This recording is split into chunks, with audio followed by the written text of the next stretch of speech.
Alhamdulillahi Rabbil Alamin. Nahmadullaha ala ni'amihi bi jami'i mahamidih. Wa nuthni alaihi bi alaihi fi badi'il amri wa a'idih. Wa nashkuruhu ala wafiri ataihi wa rafidih. Wa na'tarifu bi lutfihi fi masadirit taufiqi wa mawaridih. Wa ashhadu an la ilaha illallah wahdahu la syarika lah. وأشهد أن سيدنا محمدا عبده ورسوله لا نبي بعد أما بعد فاللهم سبحانك لا علم لنا إلا ما علمتنا إنك أنت العليم الحكيم ولا حول ولا قوة إلا بالله العلي العظيم. Maha suci Engkau ya Allah, tidak ada ilmu yang kami ketahui kecuali ilmu yang telah Engkau ajarkan kepada kami. Wala haula wala quwwata illa billahil aliyyil azim. Bersyukur kehadiran Allah Subhanahu wa taala atas segala nikmat yang telah dikaruniakannya kepada kita, kepada kedua orang tua kita dan kepada seluruh hamba yang kita sayangi dalam hidup ini, dengan memperbanyak mengucapkan alhamdulillah, dengan memperbanyak merenungi segala nikmat-nikmat Allah yang kita terima dan nikmat-nikmat Allah yang diterima oleh hamba-hambanya yang lain. Semuanya itu kita kembalikan kepada Allah. Ya, ada doa, termasuk doa zikir pagi dan petang, dianjurkan oleh Rasulullah sallallahu alaihi wasallam. Baca ini, kata Nabi, baca di pagi hari, baca di petang hari. Manfaatnya begini. Doanya, Allahumma ma asbaha bina min ni'matin aw bi ahadim min khalqika faminka wahdaka la syarika lak falakal hamdu walakas syukru. Ya Allah, setiap nikmat yang hamba terima di pagi hari ini, Pak, dan nikmat yang diterima juga oleh hamba-hambamu yang lain, ya Allah. Itu artinya kita yakini kita nerima nikmat, ya. Siapa saja, kita dulu, kemudian orang tua kita, kemudian keturunan-keturunan kita, keluarga besar kita, dan seluruh hamba Allah yang menerima nikmat di pagi hari ini. Kemudian kita mengucap faminka wahdaka, semua nikmat itu ya Allah hanya darimu. Hanya darimu ya Allah. La syarikalak, tidak ada sekutu bagimu. Kata Nabi SAW, man qalaha hina yusbih, ya, faqad adda syukra yaumihi. Wa man qalaha hina yumsi faqad adda syukra lailihi. Barang siapa yang membaca doa ini ketika dia berada di pagi hari, sungguh ia telah menunaikan kewajiban syukur untuk hari ini. Dan barang siapa yang membacanya di sore hari, sungguh ia telah menunaikan syukur kepada Allah untuk malam hari sampai besok paginya lagi. Tiap hari dibaca itu, Pak. Faminka wahdaka la syarika lak, ya Allah. Allahumma ma asbaha bina. Ya, bina itu sudah dirubah. Kalau lafaz aslinya dari Nabi, Allahumma ma asbahabi. Ya, bi itu untuk kita pribadi. Ya, kalau bina kita semuanya. Ya, jadi tidak apa-apa mau pakai bina atau mau pakai bi. Ya. Semua nikmat yang hamba terima di pagi hari ini, ya, dan hamba-hambamu yang lain juga ya Allah. Faminka wahdaka la syarikalak. Semua nikmat itu hanya datang darimu ya Allah. Tidak ada sekutu bagimu. Bapak Ibu, sebenarnya ya, zikir pagi dan petang itu banyak yang harus kita Yang harus kita ya baca dan diamalkan setiap hari. Ya. Saya berani, saya semangat menyampaikan hal ini, ya, karena saya pribadi ya syukur alhamdulillah ya sudah mengamalkannya juga gitu Bapak Ibu. Yang banyak sekali gitu ya. Ya sekitar 20 doa ada gitu, 20 doa. Rutin terus, bertahun-tahun yang gitu, sampai kapanpun baca itu, kata Nabi SAW. Nanti diakhiri doa zikir pagi petang itu dengan solawat kepada Nabi SAW 10 kali. Ya, 10 kali. 10 kali di pagi hari, 10 kali di petang hari. Barang siapa yang membaca itu, kata Nabi, setiap hari gitu ya, di akhirat nanti syafaatku akan mencarinya. Adrokathu syafaati yaumal qiyamah. Bukan kita yang minta-minta, Pak. Bukan kita minta syafaat Nabi, tapi syafaat Nabi itu sudah nunggu. Syafaat Nabi itu sudah nunggu kita. Tapi ya semangat enggak kita untuk mengamalkan apa-apa yang dipesankan oleh Rasulullah SAW. Banyak sekali doa-doa, ya. Dan alangkah lebih baiknya lagi kalau setelah kita menghafal doa itu kita paham maknanya gitu, Pak ya. Sangat menguatkan sekali dalam kehidupan kita. Allahumma inna nas'alukal afwa wal afiyata fid dunya wal akhirah. Itu di antara doanya, ya Allah, kami memohon kemaafanmu ya Allah. Kami memohon al-afiyah. Al-afiyah itu kesehatan yang sempurna di dunia dan di akhirat ya Allah. Di dunia dan di akhirat ya Allah. Di dunia ini kita sehat sempurna ya. Di akhirat nanti juga sehat sempurna. Ya. Pintu gerbang akhirat itu mana Bapak Ibu? Masuk kubur. Di kubur itu kalau kita lirik, hamba-hamba yang taat itu mereka dalam keadaan al-afiyah. Ya enggak Pak? Seperti apa? Salam Nabi kepada ahli kubur. Ya, assalamualaikum ya ahlad diyari minal mu'minin. Nas'alullaha lakumul al-afiyah. Nas'alullaha lakum al-afiyah. Kami mohon kepada Allah untuk kalian semuanya ahli kubur al-afiyah. Maksud al-afiyah itu apa, Pak?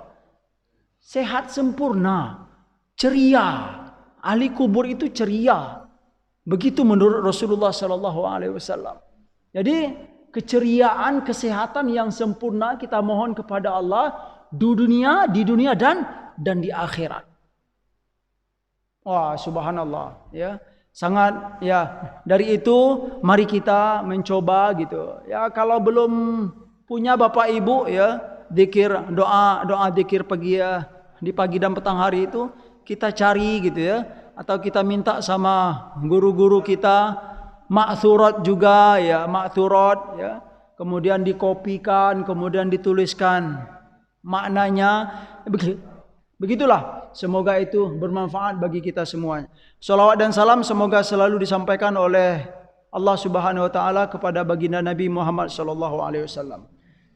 Kita doakan saudara-saudara kita, sahabat-sahabat kita yang sedang diuji oleh Allah Subhanahu wa taala ya dengan sakit ya, semoga cepat pulih, semoga cepat sembuh, semoga kita semua dan kaum muslimin ya dihindari oleh Allah Subhanahu wa taala dari segala penyakit yang penyakit itu mudarrah gitu ya, mudir gitu, yang membahayakan bagi kita gitu ya. Dan semuanya pasti ada hikmah ya yang diberikan oleh Allah Subhanahu wa taala.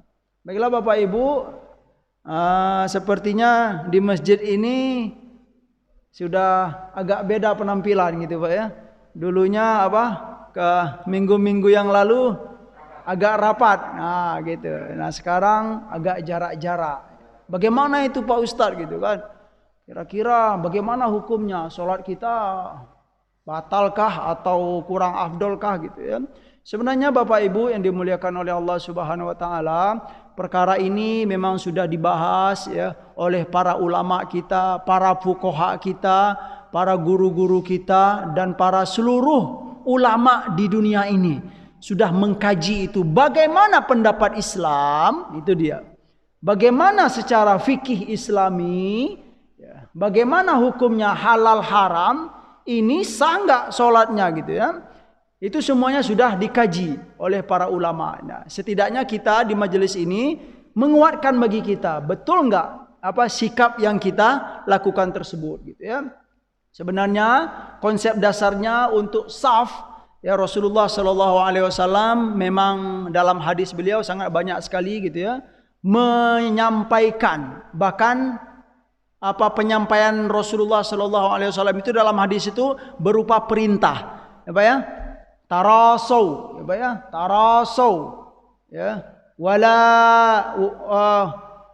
wala tatrukil furaj lisyayatin gitu ya, wasuddul furaj, ya, sawu sufufakum, ya kan, aqimu sufufakum gitu ya, dalam banyak riwayat, luruskan shaf, kemudian wasuddul khalal, di antaranya wasuddul khalal. Suddul khalal itu maknanya tutup yang renggang. Nah, itu dia. Kenapa kata Nabi jangan dikasih tempat untuk setan.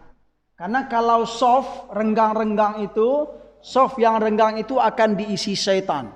Nah, makanya kita pada hukum dasarnya diperintahkan untuk merapatkan soft. Karena dalam hadis lain juga dikatakan oleh Allah Subhanahu wa taala, man wasala soffan wasalahullah wa man qata'a soffan qata'ahullah. Di antaranya barang siapa yang menyambung soft, maka dia akan disambung oleh Allah Subhanahu wa taala. Ya, dalam makna lainnya, sambung apa itu? Hati kita gitu, Pak. Kalau kita rapat-rapat, kaum muslimin itu akan menyatu gitu, bersatu ya, Pak ya. Itu perintah-perintah secara hukum. Terus bagaimana dengan keadaan sekarang? Nah, itu dia perlu kita kuatkan. Sebenarnya hukum tersebut ya, kalau dilihat dari perintah Nabi, memang itu perintah. Ya, dalam usul fikih, semua perintah itu makna dasarnya adalah wajib. Tapi perlu kita ketahui Bapak Ibu ya, dalam ilmu usul fikih ya, kita akan menemukan tidak semua perintah itu bermakna wajib. Ya, perintah Allah, perintah Rasul dalam hadis ya, kalau ada perintah memang pada dasarnya maknanya wajib.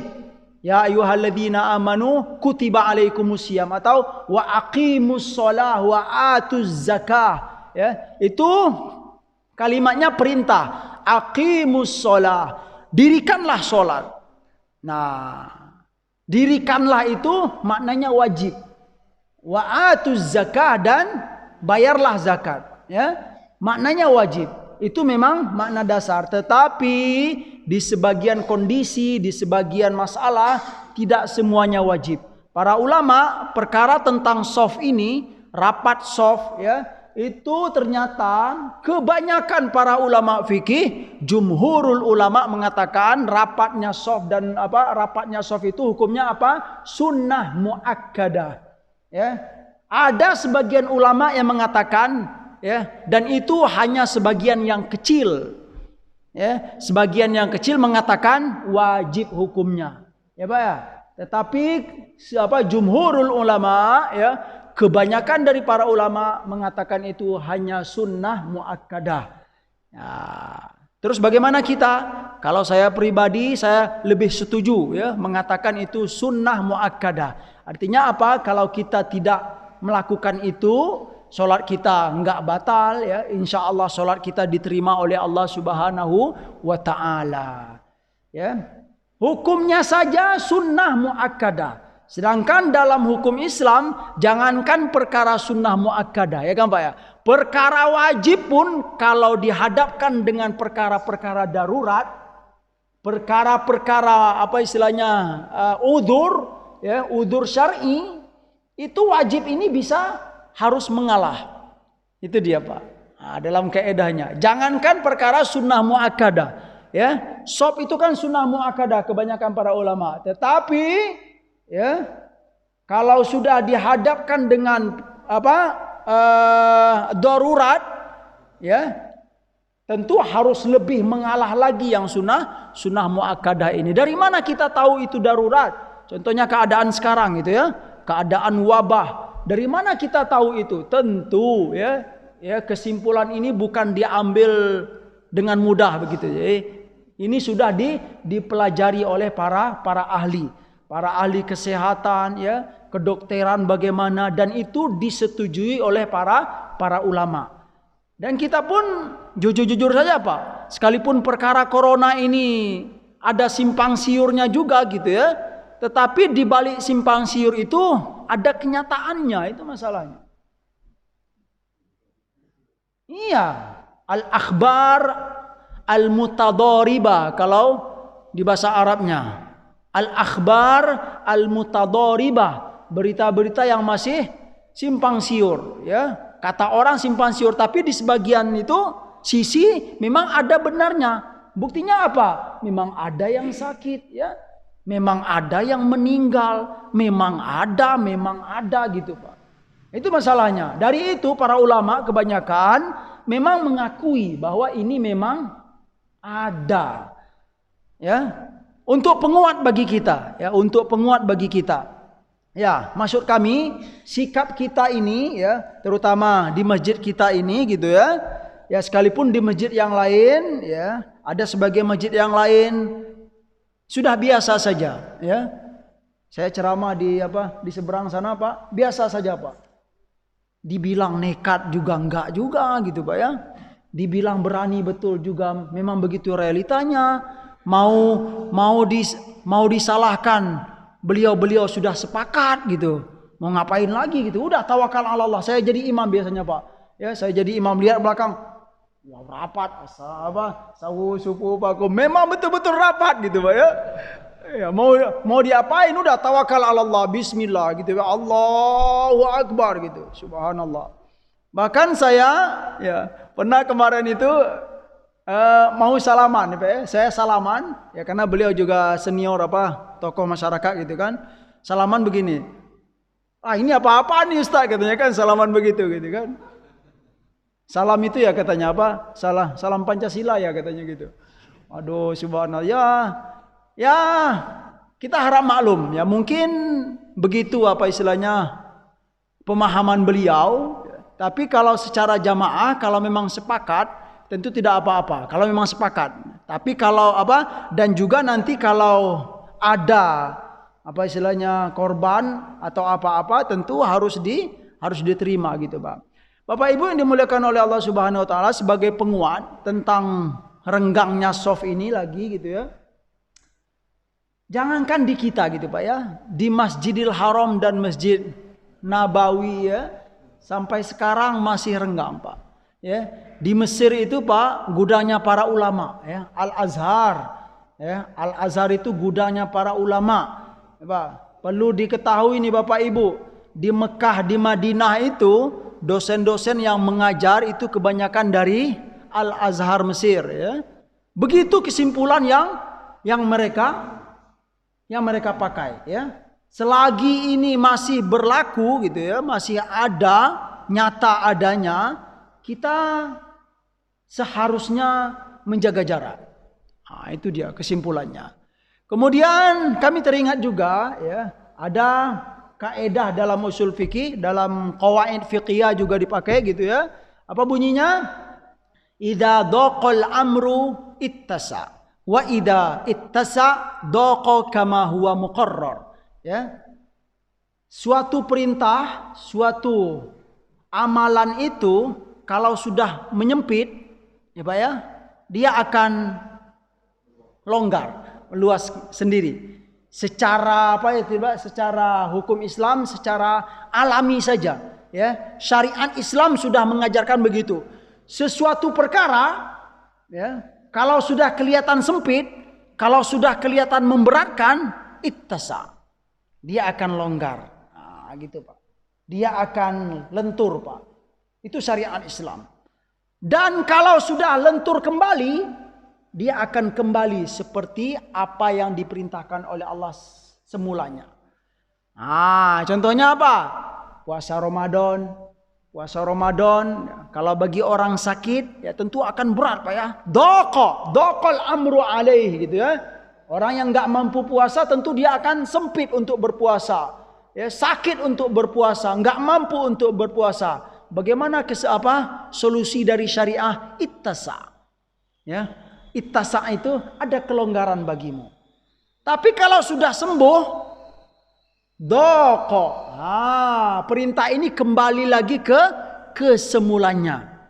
ya, seperti dia diperintahkan oleh Allah Subhanahu wa taala. Itulah syariat Islam. Bapak Ibu, perlu kita sampaikan, perlu kita kuatkan, syariat Islam itu adalah terkenal sekali gitu Pak ya, dengan apa? Asy-syariah as-samhah, ya, al-hanafiyatus samhah. Itu istilah para ulama ya. Ajaran Islam itu adalah ajaran kebaikan yang penuh ramah dan santun, Pak. Ya, yang penuh toleransi, yang banyak memberikan kelonggaran-kelonggaran. Makanya para ulama bisa menyimpulkan Islam itu adalah solusi. Setiap dari segala masalah dalam hidup ini. Ya, setiap punya masalah kita, Pak. Kalau punya masalah dalam hidup, ingin cari solusinya, cari dalam Islam. Insya Allah pasti akan dapat. Gak ada yang tidak perkara yang tidak ada solusi dalam Islam. Bisa kita carikan, kawan. Kenapa? Karena memang ya syariat Islam itu syariat yang penuh keramahan dan kesantunan. Ya, makanya Bapak Ibu kalau ada ya suatu penyampaian dari siapa saja, dari guru-guru kita atau siapa saja yang kita temui, kalau pendapat beliau itu agak agak gimana gitu, keras sekali gitu, kayak ini kayak nggak ada solusi dalam hidup ini. Ingat ya, bisa kita tebak ini bukanlah dianjurkan oleh Islam. Bisa kita tebak, Pak. Karena semua permasalahan dalam hidup ini insya Allah kita akan menemukan dalam Islam. Itulah syariat Islam. Gitu Pak. Misalnya ada seorang muslim bertanya kepada seorang guru gitu kan, bagaimana ini Pak Ustadz hukumnya? Wah harus begini gitu Pak ya. Kalau tidak kamu masuk neraka atau apa gitu loh. Ada solusi lain nggak Pak Ustadz gitu kan? Nggak bisa, harus semua ini, harus ini aja gitu kan? Bukan begitu Pak. Kita bisa menebak ya. Insya Allah gitu ya. Ada pendapat-pendapat lain ya. Ada arahan-arahan yang lain yang dimana dengan arahan tersebut kita dapat solusi dalam hidup ini. Artinya juga ya syariat Islam itu bukan ya yang pada intinya nanti ya sekalipun dia banyak kelonggaran, santun dan ramah, standar akhirnya adalah jangan sampai mengharamkan yang Allah halalkan dan menghalalkan yang Allah haramkan. Itu standar akhirnya. Nah, itu dia. Jadi kalau menurut kami ya sikap kita ya menjaga jarak itu bagus. Ya, mungkin jamaah kita di sekitar Masjid Jabal Rahmah ya sudah melihat mungkin keadaan sudah tidak seperti yang dahulu gitu kan. Ada perubahan, ada apa istilahnya ya darurat gitu ya. Darurat untuk sementara. Saya dengar kemarin ya Jabal Rahmah sempat tertutup Pak ya. Ya sekitar berapa hari. Ya boleh-boleh saja itu merupakan ikhtiar kita, usaha kita ya. Dan itu memang sesuai dengan arahan syariat. Justru kalau kita sudah melihat suatu bahaya, kalau kita sudah melihat isyarat-isyarat yang membahayakan bagi kita, kemudian kita tidak mengambil sikap secara syariat, kita tercela, Pak. Itu dia, Pak. Secara syariat kita tercela. Ya karena kita tahu gitu loh, keadaan sudah agak berubah ya, kemudian kita masih seperti biasa gitu, tidak mengambil sikap ya, tidak berbuat sesuatu yang bisa menyelamatkan kita atau bagaimana, secara syariat kita tercela. Nah, itu dia. Bahkan kalau sempat kita meninggal dalam bahaya tersebut, ini merupakan penyampaian juga dari para ulama gitu kan. Kita meninggal dalam keadaan maksiat kepada Allah Subhanahu wa taala. Gitu loh, Pak. Contoh sederhana nih. Ada orang yang lapar sekali, Pak ya. Laparnya mematikan, Pak. Dia nggak punya makanan apapun, ya. Kalau nggak makan dia mati, ya. Lalu ada seekor kucing misalnya. Ya, atau babi, kucing lah, Pak. Kalau babi mungkin di perkotaan susah. Ustaz Alim ya. Ada kucing gitu, nggak ada lagi, ya. Kucing itu menurut syariah karena dia memang lapar sekali, nggak ada lagi yang dimiliki ya.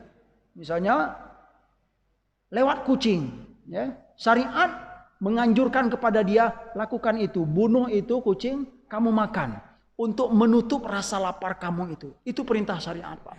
Kenapa? Kalau kamu nggak makan ya sesuai dengan kadar menahan lapar, kamu akan mati. Ya. Karena kalau kamu mati tidak menjalankan arahan dari syariat, kita mati dalam keadaan apa, Pak? Maksiat, Pak. Mati dalam keadaan maksiat. Kenapa? Mati bunuh diri sendiri, ya. Karena membunuh diri itu diharamkan oleh Allah Subhanahu wa taala. Wala taqtulu anfusakum innallaha kana bikum rahima. Jangan bunuh diri kamu, ya.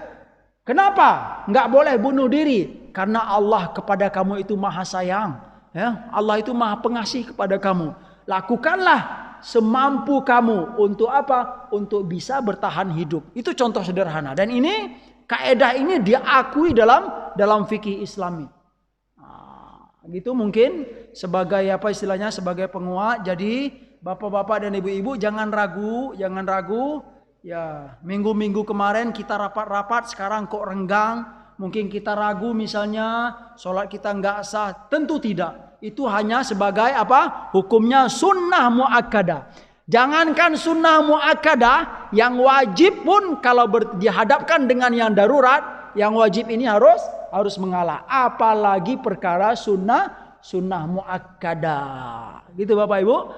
Mungkin ya sebagai muqaddimah dan penguat bagi kami di kesempatan yang berbahagia ini, kita melanjutkan tentang apa? Bahasan kita, yaitu kitab Riyadhus Shalihin karangan Imam Nawawi rahimahullah. Semoga Allah memberi pahala kepada beliau, pahala kebaikan, ya, ilmu yang bermanfaat, keberkahan sebagaimana wasiat beliau, ya Pak ya. Kita teringat ya, sekalipun kita ya terkadang mendoakan beliau secara langsung ataupun tidak langsung, yang penting setiap kita membaca buku ini kita hadiahkan ya pahala kebaikan, keberkahan untuk beliau. Kalaupun beliau ya tentu kita yakin beliau sebagai manusia ya bukan maksum, bukan termasuk para nabi dan rasul. Tentu beliau punya salah dan kekhilafan. Semoga kekhilafan beliau dan kesalahan beliau diampuni oleh Allah Subhanahu wa taala. Itu wasiat beliau di muqaddimah yang sudah kita baca Pak ya. Ya kaum muslimin semuanya gitu. Saya berharap kepada Allah dengan buku ini gitu kan. Tolong doakan saya, kata Imam Nawawi. Doakan saya, doakan kedua orang tua saya. Itu kata beliau. Amin Allahumma amin. Baiklah. Minggu yang lalu kita sudah sampai di hadis tentang perempuan yang apa Pak? Yang hamil karena zina. Kemudian dia menghadap kepada Rasulullah sallallahu alaihi wasallam. Beliau minta dirajam. Ya, perlu kita review sedikit. Rajam itu apa gitu ya. Rajam itu adalah hukuman bagi orang mukmin dan muslim dan muslimah yang berzina, yang dia muhson, yang sudah menikah. Kalau dia sudah menikah hukumnya dirajam. Rajam itu kita dibenamkan, Pak. Dibenamkan setengah badan, kemudian dianjurkan semua yang lewat itu melempar kita. Kaum muslimin yang lewat itu melempar kita sampai kita mati. Sampai mati. Dengan begitu gugurlah semua dosa kita. Insya Allah di akhirat nanti kita enggak kena apa-apa.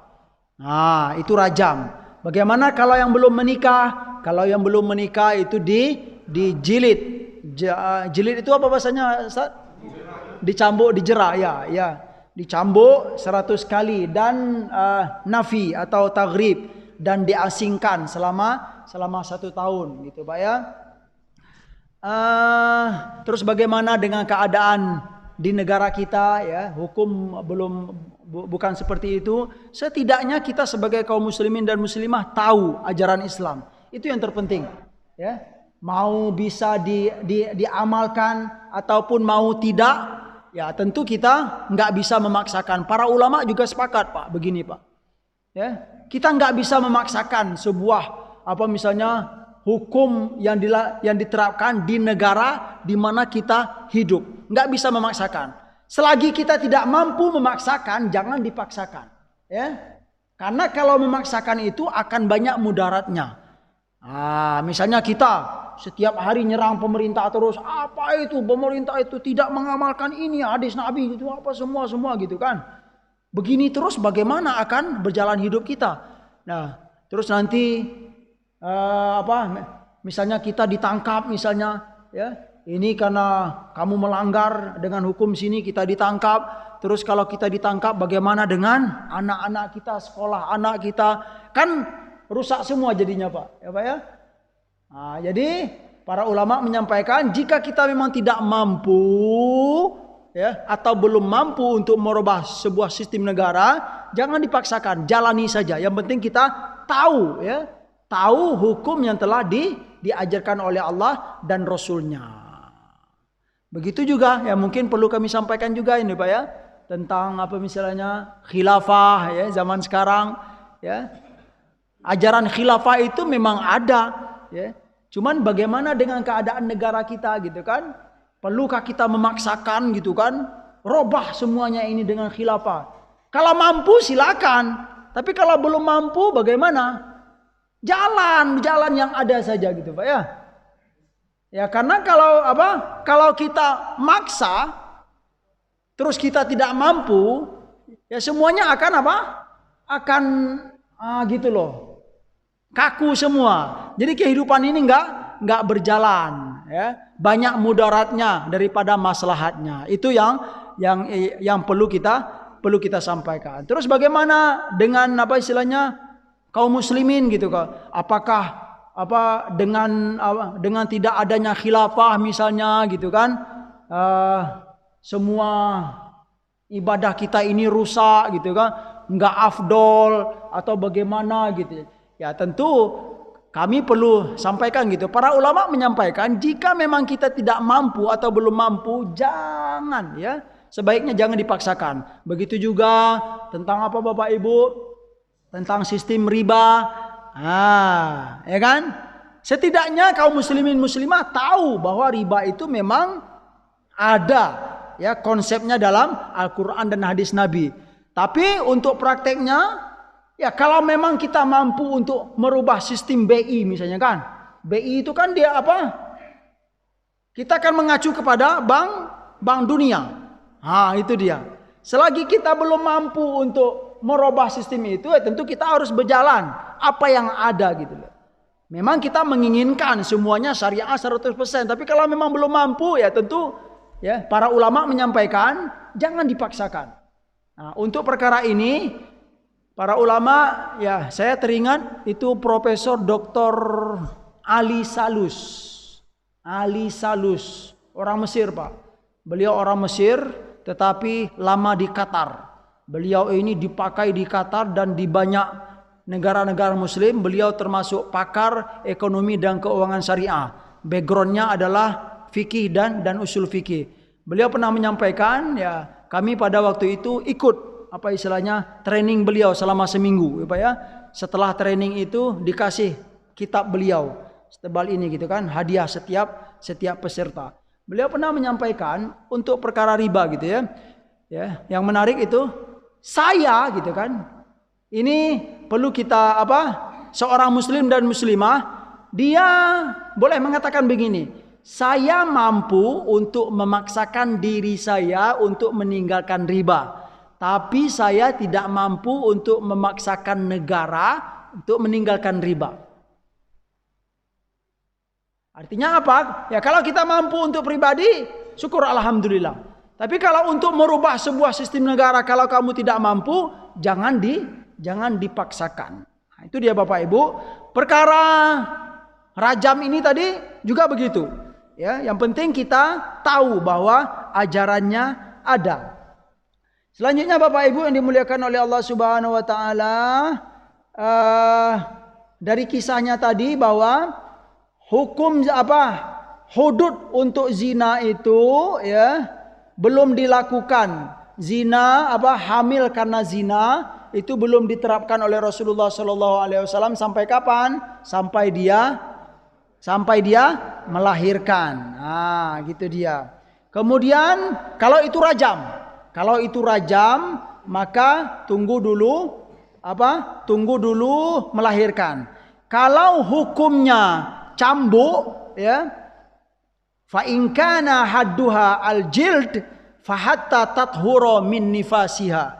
Kalau dia kena hukum cambuk itu belum diterapkan sampai dia bersih dari nifasnya. Itu.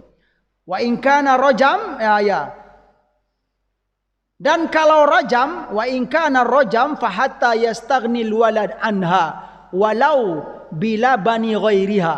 Kalau hukumnya rajam, ya, kapan hukum itu diterapkan? Selain dari melahirkan, ditunggu dulu si anak yang lahir tadi mendapatkan tempat bergantung, Pak. Tempat dia menyusui, ya kan? Cari dulu setelah lahir anak, cari siapa yang akan ngurus anak ini. Setelah dapat yang mengurus anak, ya sekalipun dia menyusui dengan orang lain, yang penting anak ini dapat ada yang ngurus, baru bisa dilakukan rajam. Sebelum itu jangan dirajam dulu, kata Nabi SAW. Berarti banyak, Pak, ya, banyak prosesnya, bukan langsung saja, ya.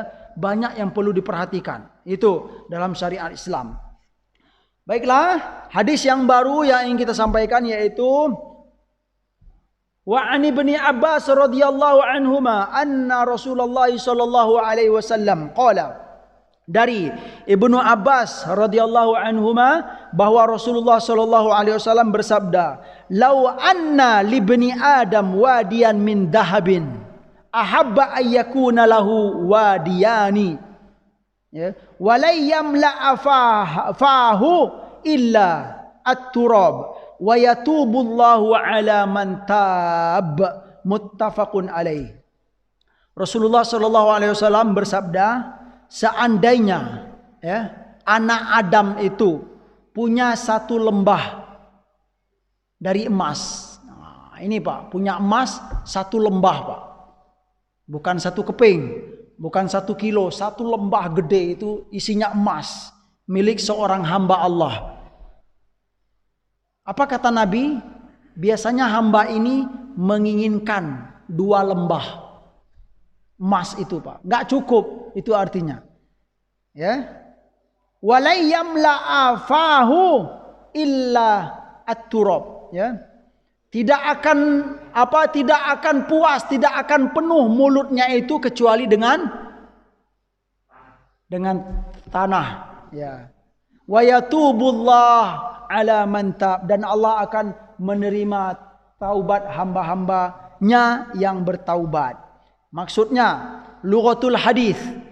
Lughatul hadis yaitu wadian, ya. Mil'u wadin. Wadin itu adalah apa, Pak? Lembah.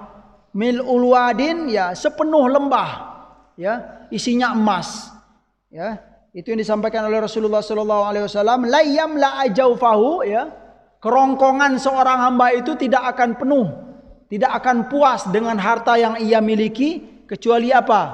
At-turab, ya. Yaitu ya tanah kubur maksudnya, Pak. Setelah dia apa? Setelah dia meninggal nanti. Ai la yazalu harisan hatta yamut wa yamtali'a jawfuhu min turabi qabrihi. Ya, dia akan masih rakus. Dia akan tetap rakus, wal la yazalu harisan, dia akan tetap rakus, ya, sampai dia mati, hatta yamuta. Dan ketika dia mati tentu, ya, kerongkongannya ini akan dipenuhi oleh tanah kuburannya.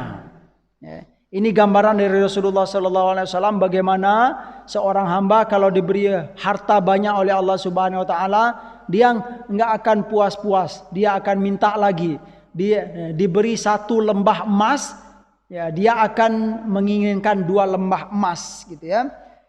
Makna atau pelajaran yang bisa kita petik dari hadis ini yaitu kerakusan seorang insan, ya. Syiddatu hirsil insan ala jam'il mal wa ghairihi min mata'id dunya. Ini gambaran dari Rasulullah SAW, kerakusan seorang hamba terhadap harta dan yang lainnya dari perhiasan-perhiasan dunia. Wa hadzal hirsus syadid madhmumun idza kana fihi tadyi'un lit-tha'ah. Kerakusan yang berlebihan ini secara syariat itu madhmumun. Madhmum itu tercela. Ya, tercela dengan catatan, dengan syarat tercela seorang hamba karena rakus ini adalah apa? Jika itu melalaikan dari ketaatan. Ini ya perlu penjelasan gitu Pak ya. Yang tercela itu adalah kalau melalaikan dari ketaatan. Artinya apa? Kita tidaklah tercela untuk punya harta. Kita tidaklah tercela dalam pandangan Allah mencari harta, ya. Baik itu harta sedang ataupun harta banyak, tidaklah tercela. Selagi apa? Selagi harta itu kita berikan hak-haknya dan selagi dengan harta tersebut kita tidak lalai dari taat kepada Allah Subhanahu wa taala. Perlu kami sampaikan juga, hak harta itu Bapak Ibu ya secara Islam ternyata bukan hanya zakat saja. Nah, ini dia. Mungkin selama ini kita paham haknya harta itu hanya zakat saja. Ya. Kalau kita punya harta kemudian cukup nisab itu zakat saja. Setelah zakat itu enggak ada lagi hak harta. Ternyata tidak, ya. Para ulama ya terutama dari sisi ekonomi dan keuangan syariah ya menyampaikan ada hak harta selain zakat. Yaitu apa Pak? Harus dikelola Pak. Itu hak harta, investasi. Harus digerakkan. Kalau punya harta, Bapak Ibu, kalau kita punya harta ya, terutama harta yang berlebih, harta yang banyak, selain dizakatkan, harta itu harus dikelola. Jangan didiamkan. Karena dengan mengelola harta itu akan banyak manfaat dan keberkahan. Akan banyak manfaat dan keberkahan. Baik untuk kita, untuk keluarga kita, dan untuk semua orang yang ada di sekitar kita. Atau semua orang yang pernah kenal dengan kita. Pasti akan bermanfaat. Daripada kita simpan, kita diamkan saja. Bahkan ya dalam hukum tercela bagi kita yang punya harta tetapi tidak dikelola, tercela hukumnya Pak. Ya tentu ini punya harta yang berlebih Pak ya. Nanti gimana mau mengelola Pak Ustadz? Ini hanya cukup untuk sebulan 2 bulan saja ya. Kalau memang belum berlebih ya tentu belum belum diperintahkan untuk mengelola harta. Itu dia Pak. Harus dikelola. Contohnya saja, saya misalnya punya harta misalnya 200 juta. Pilih disimpan saja atau dikelola. Ya tentu harus dikelola. Contoh mengelola sederhana gitu Pak ya. Dengan 200 juta itu saya buka kafe kecil ya. Kafe kecil atau khusus untuk kopi. Dengan kopi itu dengan kafe kecil itu saya bisa mengajak anak tetangga saya. Anak tetangga saya dia bisa bekerja di sana ya sekalipun hanya setengah hari ya Pak ya. Dengan dia bekerja di sana dia dapat jajan lebih ya kan, atau bisa bayar untuk SPP kuliah 1 semester. Oh, itu keberkahan sekali Pak. Anak tetangga kita atau yang lain-lain perkara-perkara yang lain. Makanya para ulama menyampaikan, dan ini sebenarnya tidak semua para ulama dalam fikih Islami menyampaikan hal ini. Perkara untuk mengelola harta ini ya, yang kami temukan itu hanya dua imam. Yang pertama Imam Ghazali. Imam Ghazali dalam kitab Ihya Ulumuddin ya, itu disampaikan tentang seolah-olah beliau itu wajib untuk mengelola harta. Tercela kalau kita tidak mengelola harta. Yang pertama Imam Ghazali, yang kedua namanya Al-Imam Ar-Raghib Al-Asfahani dalam kitab beliau Az-Zari'ah fi Makarimis Syari'ah, itu nama kitabnya. Kalau Imam Ghazali Ihya Ulumuddin, kalau Imam Ar-Raghib Al-Asfahani ini nama kitabnya Az-Zari'ah fi Makarimis Syari'ah. Itu, dan ternyata pendapat ini sangat dibutuhkan zaman sekarang. Ya. Pendapat ini sangat dipakai zaman sekarang Pak, ya, terutama di bidang keuangan itu. Baiklah, jadi hak harta itu selain zakat yaitu dikelola. Kita akan tercela punya harta banyak, punya harta berlebih kalau apa Pak? Kalau melalaikan kita dari ketaatan kepada Allah, atau juga menyibukkan hati kita wan syighalil qalbi bidunya aktsar minal akhirah, menyibukkan hati kita kepada dunia melebihi daripada kesibukan hati kita kepada akhirat. Itu tercela Pak. Terus Allah Subhanahu wa taala akan menerima setiap hamba yang bertaubat kepadanya. Ya Pak ya, dari segala dosa dan kesalahan. Sebagai penguat, ada para ahli hikmah menyampaikan dalam kitab Imam Mawardi, dalam kitab beliau yang berjudul Adabuddin wa Dunya, beliau menyampaikan ada perkataan laisa minar raghbati fid dunya. Laisa minar raghbati fid dunya iktisabu ma yasunul irda minha. Tidaklah merupakan cinta dunia kalau kita hanya mencari rezeki yang mana dengan rezeki tersebut ya kita bisa untuk menjaga harga diri kita. Artinya apa? Dengan rezeki tersebut kita hidup terhormat, kita hidup terpandang, kita tidak dilecehkan orang. Itu mencari rezeki begini bukanlah termasuk cinta dunia. Bagus. Berikutnya ada perkataan juga laisa minal hirsi. Laisa minal hirsi ijtilabu ma yaqutul badan. Tidaklah termasuk rakus terhadap dunia, mencari sesuatu yang bisa dimakan untuk badan kita. Untuk rezeki yang kita makan untuk bisa bertahan hidup, itu bukanlah termasuk cinta dunia. Jadi memang ada standarnya Pak. Yang tidak boleh itu memang berlebih-lebihan. Terus dengan berlebihan tersebut ya kita akan lalai kepada Allah Subhanahu wa taala. Hadis terakhir dalam bab ini Pak ya, tanggung satu hadis lagi.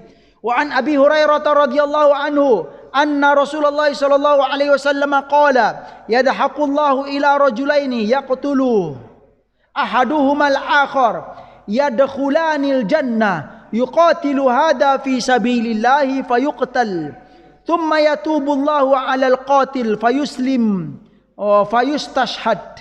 Ya, hadis sahih dari Abu Hurairah radhiyallahu anhu bahwa Rasulullah sallallahu alaihi wasallam bersabda, yadhaqullah, Allah tertawa.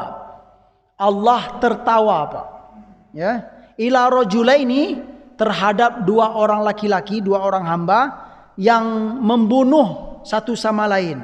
Seorang membunuh yang lain, terbunuh. Ya, yadkhulanil jannah. Tetapi mereka berdua ini masuk surga Pak. Nah, kan padahal di hadis yang lain al-qatil wal maqtul finnar. Orang yang membunuh dan yang dibunuh itu masuk neraka. Tapi dalam hadis ini Allah tertawa dengan sebuah dengan kejadian dua orang laki-laki yang satu membunuh yang lain, tetapi dua-duanya masuk surga. Bagaimana? Ya, yuqatilu hadza fi sabilillah fayuqtal. Jadi ini dua orang laki-laki ini berada di dua kelompok. Kelompok yang muslim dan kelompok yang kafir, yang non muslim. Kemudian yang muslim ya, yang muslim ini dia terbunuh Pak. Terbunuh. Ya, dalam medan perang terbunuh yang muslim ini. Terbunuh oleh yang kafir. Terbunuhlah dia. Ya Pak ya. Tentu dia ini syahid atau tidak? Tentu syahid, masuk surga. Bagaimana dengan ini? Kok bisa masuk surga? Kata Nabi, "Tsumma yatubullah 'alal qatil." Ya. Kemudian ya, Allah menerima taubat orang yang qatil ini, fayuslim. Ya. Kenapa? Dia masuk Islam, Pak. Nah, setelah dia membunuh yang ini, dia masuk Islam. Ya. Habis dosanya. Dosa yang dilakukannya selama dia belum Islam itu habis, fayuslim. Setelah dia masuk Islam, dia mati syahid lagi. Nah, yang menariknya ketika dia masuk Islam kemudian mati syahid, jaraknya itu tidak terlalu lama. Maksudnya apa, Pak? Seperti dalam hadis sebelumnya, ketika malaikat rahmat dan malaikat azab bertengkar, malaikat azab bilang, ini belum berbuat kebaikan sedikit pun, bagaimana dia akan itu? Nah, ini sama dengan hadis ini, Pak. Orang kafir ini yang membunuh orang muslim tadi, dia bertaubat dan masuk Islam. Setelah masuk Islam itu dia mati syahid. Tidak ada jeda. Artinya apa? Nggak ada kebaikan dalam dunia ini, tapi masuk surga.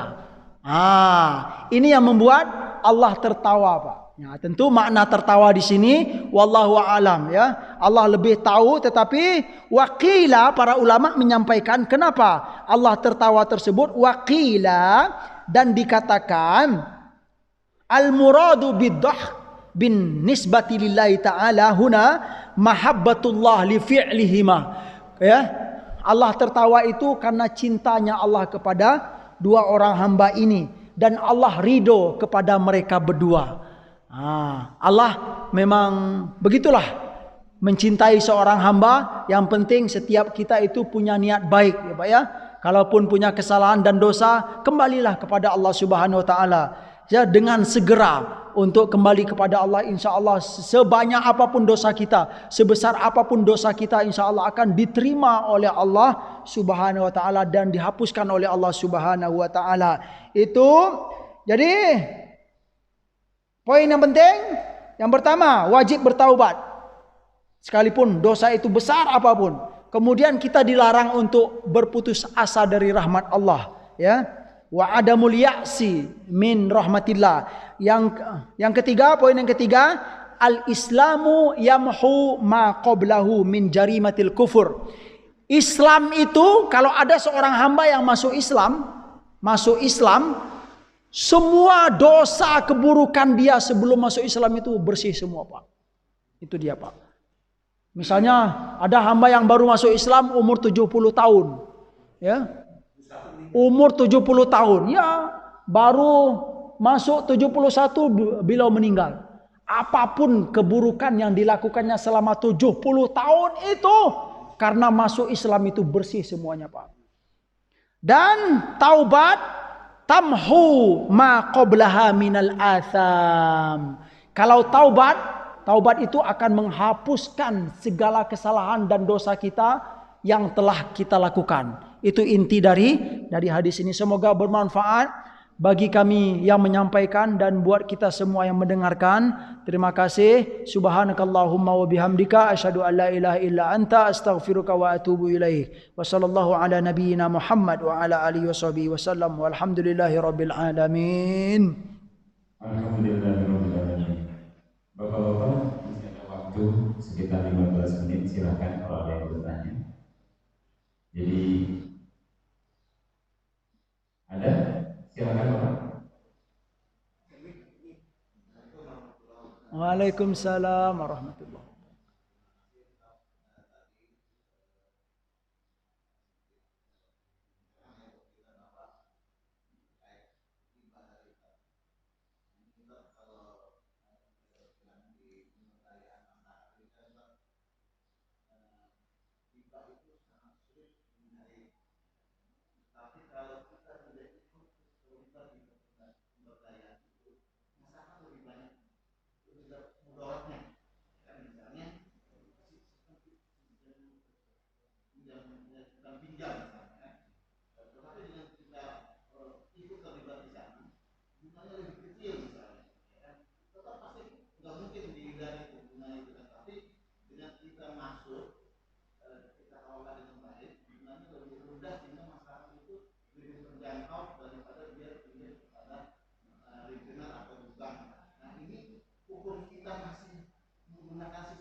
Ya, subhanallah. Ya memang. Ya, masih ada yang ingin dia langsung bisa jawab dulu. Atau satu-satu saja. Silakan Ustaz. Baik, sangat bagus pertanyaan. Bicara masalah sistem, Pak. Memang sistem itu selagi kita belum punya kekuatan atau modal yang banyak, tentu belum bisa berbuat apa-apa kita Pak, itu dia. Namun secara hukum, secara hukum ini kita menyampaikan secara hukum ya, riba itu dia nggak ada bedanya. Konsep hukumnya adalah mau banyak mau sedikit itu tetap riba. Nah, tentu bagaimana misalnya ada seorang muslim dia berusaha karena memang untuk merubah sistem semuanya itu belum mampu, dia ingin berusaha untuk mengurangi gitu ya. Kami menilai ini merupakan niat baik juga, itu dia. Ada usaha untuk pengurangan. Tetapi kalau kita kembalikan kepada hukum, nggak bisa Pak. Dia tetap kena, itu dia. Nah, terus bagaimana sampai sekarang kita belum mampu? Ya, belum mampu gitu loh. Solusinya itu tadi Pak, banyak beristighfar kepada Allah, itu aja. Bertaubat kepada Allah. Kita akui ya Allah, kami ini memang belum mampu ya Allah. Kami ini memang belum mampu ya Allah. Itu juga. Nah, dan ini berkaitan juga dengan pendapat para ulama ya tentang apa Pak? Tentang bank syariah yang sekarang gitu kan. Ada dua pendapat ulama secara global Pak. Di dunia ini Pak, ya. Mengatakan yang pertama bank syariah itu tidak 100%, sama saja. Ya. Yang kedua mengatakan tidak bisa disamakan. Ya, tidak bisa disamakan. Kenapa? Karena dalam bank syariah itu sekalipun masih ada sistem bunga, tetapi kan sistem bunga itu tidak di semua akad. Di akad-akad yang lain juga ada. Artinya apa Bapak Ibu? Kalau kami ya, saya pribadi, saya lebih setuju dengan pendapat yang mengatakan tidak bisa kita samakan. Ya. Bagaimanapun ya, ini saya menyampaikan pendapat para ulama juga yang banyak ya di Timur Tengah sana. Yang sebagai apa? Menjadi rujukan gitu Pak ya.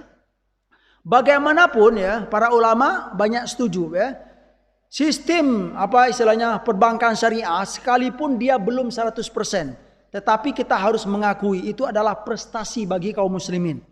Ya. Contohnya di Indonesia ini Pak, hadirnya bank syariah itu di Indonesia ini prestasi yang besar Pak. Ya. Kenapa tidak prestasi? Ya, kita katakan bank syariah hadir di Indonesia ini sekitar tahun 90-an misalnya. Bank muamalat. Ya kan? Dengan hadirnya bank syariah tersebut, ya, kaum muslimin punya solusi. Di mana kami bisa menitip uang? Ya Pak ya. Di mana kami bisa berinteraksi sekalipun belum 100% syariah. Tetapi dengan hadirnya itu, dia menjadi solusi bagi kaum muslimin. Kenapa? Juga kalau tidak ada bank syariah di sebuah negara kita ini misalnya, ya Pak ya. Ya, kaum muslimin kalau mereka masih berinteraksi dengan riba, ya, ini secara hukum Pak. Di sebuah negara tempat kita tinggal kalau tidak ada solusi syariahnya, kita tidak berdosa. Ini Pak. Ya kajian secara hukum. Kalau nggak ada kehadiran bank syariah di sebuah negara, kemudian kita memang mau nggak mau harus berinteraksi dengan konvensional, ya kaum muslimin tidak berdosa. Karena memang nggak ada solusi, belum ada solusi. Tapi dengan hadirnya bank syariah, ya kaum muslimin harus bergerak, harus melirik ini gitu loh. Karena sudah ada solusinya gitu loh. Itu dia. Jadi untuk usaha menghadirkan atau merubah sistem sekalipun belum 100% itu perlu kita perlu kita hargai. Dan para ulama juga melakukan ini. Hargai itu sebuah prestasi bagi seseorang yang punya niat baik. Mungkin itu Pak.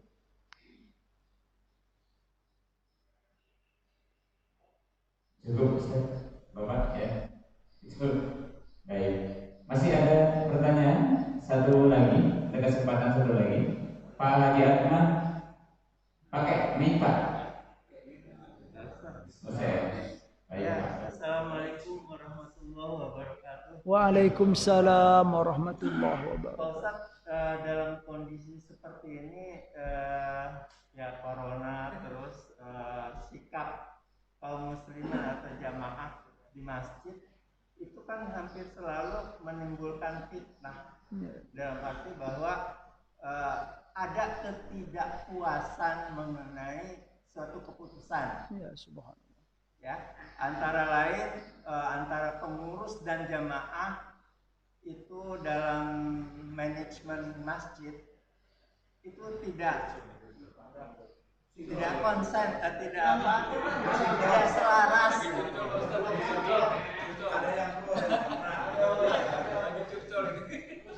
Bahkan keputusan sudah diambil pun timbul fitnah.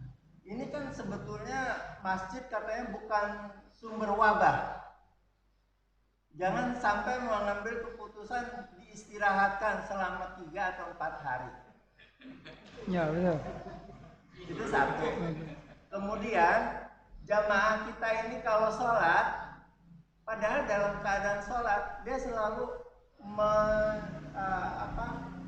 menyuarakan suara yang mengganggu jamaah yang lain, seperti ngegerundel dan lain-lain gitu. Nah ini mestinya seperti apa gitu kita cara menegurnya, padahal orang itu kayaknya udah sepuh.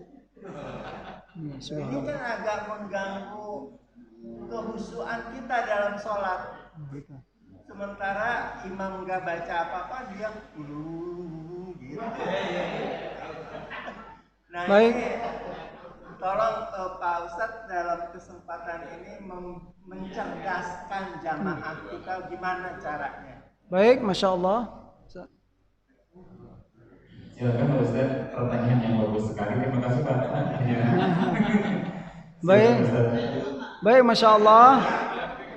Ada 2 pertanyaan dari Bapak kita. Yang pertama tentang sikap kita bagaimana, ya kan? Setiap keputusan yang sudah diambil kemudian merasa tidak puas, ya kemudian timbul fitnah. Fitnah itu mungkin maksudnya itu Pak, apa istilahnya? Bukan fitnah yang maksud itu Pak ya. Pokoknya konsep fitnah deh. Iya, konsep fitnah gitu. Artinya apa? Ya tidak kepuasan gitu ya. Sederhana seperti yang sudah kita sampaikan tadi Bapak Ibu. Ini kan berkait perkara-perkara di masjid, perkara-perkara zikir, doa, kemudian amal-amal soleh. Itu kan berkaitan dengan syariat. Nah, dalam bersyariat kita tentu mengacu kepada syariat tersebut gitu loh. Apa standar yang telah diajarkan oleh syariat, Al-Quran, hadis, kemudian tafsir-tafsir para ulama. Yang sudah kami sampaikan tadi untuk perkara misalnya jarak ini gitu kan, kita merasa tidak puas. Menurut kami tidak perlu ada rasa itu Bapak Ibu ya. Kita harus yakin bahwa sikap ini sikap terbaik menurut syariat. Nah, bukan menurut pengurus, bukan menurut apa gitu ya. Sebenarnya itu memang dikuatkan oleh syariat. Dan kami yakin juga para pengurus sebenarnya juga nggak berani ngambil keputusan kalau nggak sesuai dengan syariat. Kami yakin itu. Jadi nggak perlu kita merasa sholat kita biasanya nggak afdol, nggak asa. Justru kami berani menyampaikan kalau memang begitu ya. Justru kita yang merasa tidak afdol itulah orang yang tidak afdol dalam bersyariat. Itu dia Pak. Ditakutkan kita tidak menjadi hamba yang terpuji gitu loh Pak. Karena ini sudah merupakan arahan syariat. Kemudian kita nggak nerima, ya. Makanya, ya, caranya bagaimana? Ya tentu kita harus ya menghadiri pengajian-pengajian, mendengarkan penjelasan-penjelasan bagaimana sih pendapat syariah itu dalam ini, itu masalah itu. Jadi jangan ragu lagi. Bapak Ibu tentang jarak-jarak dalam sholat itu jangan ragu lagi. Insya Allah sholat kita diterima oleh Allah Subhanahu Wa Taala. Insya Allah sholat kita dalam keadaan begini afdol, ya afdol sama seperti dalam keadaan biasa. Karena memang begitulah keadaannya. Yang kedua apa tadi Pak? Mengganggu, ya suara-suara yang mengganggu dalam sholat. Sholat itu memang nggak boleh diganggu Pak. Kekhusyuan seseorang itu nggak boleh diganggu. Bahkan dalam syariat ya mengaji Al-Quran pun ya misalnya ada teman kita sholat sunat atau apa gitu, terus kita ngaji dengan suara keras ya, dengan suara keras begitu dia merasa gimana gitu, agak kurang fokus. Secara hukum ini tidak boleh Pak. Nah gitu dia. Dengan Al-Quran saja tidak boleh, apalagi saudara kita yang sedang sholat terganggu dengan suara-suara yang lain, tentu sangat tidak layak lagi gitu loh. Jadi perlu kita perlu kita perhatikan gitu ya, bagaimana adab-adab kita. Makanya ini juga termasuk ya pendapat para ulama yang kurang setuju dengan zikir keras-keras setelah sholat. Ini salah satu ya. Sekalipun ada juga banyak juga para ulama yang memperbolehkan. Ya kalau memang misalnya di belakang itu misalnya kita setelah sholat jamaah nih, Assalamualaikum warahmatullah, Assalamualaikum warahmatullah. Jika memang tidak ada yang masbuk gitu kan, silakan dikeraskan. Tapi kalau memang ada yang masbuk gitu kan, boleh kita ya agak direndahkan, takut terganggu ya. Namun ya kami bukan berarti menyampaikan terlarang zikir setelah sholat keras-keras, tidak bukan begitu. Ya tentu kita harus melihat keadaannya saja, gitu Pak. Sekian. Jadi intinya apa Pak? Mengganggu orang sholat dengan baca Al-Quran saja itu tidak boleh, apalagi dengan suara-suara yang lain. Sekian. Sebentar.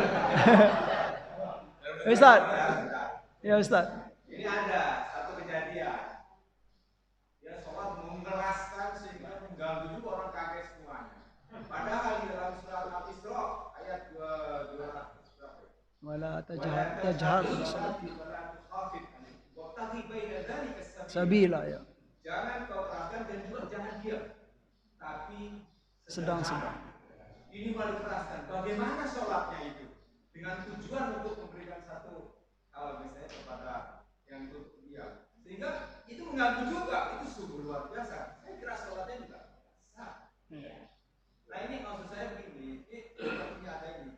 Saya kira di dalam kitab juga ada. Imam Nawawi juga memberikan satu pendapat yang sangat moderat.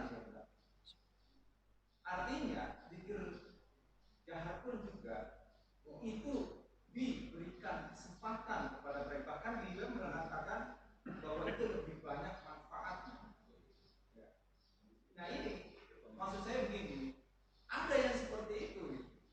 Ya artinya dia tidak pernah sesuatu, baru saja ini langsung dia seperti kayak belajar silat, baru pertama kali belajar silat langsung juga kayak wah gitu ya.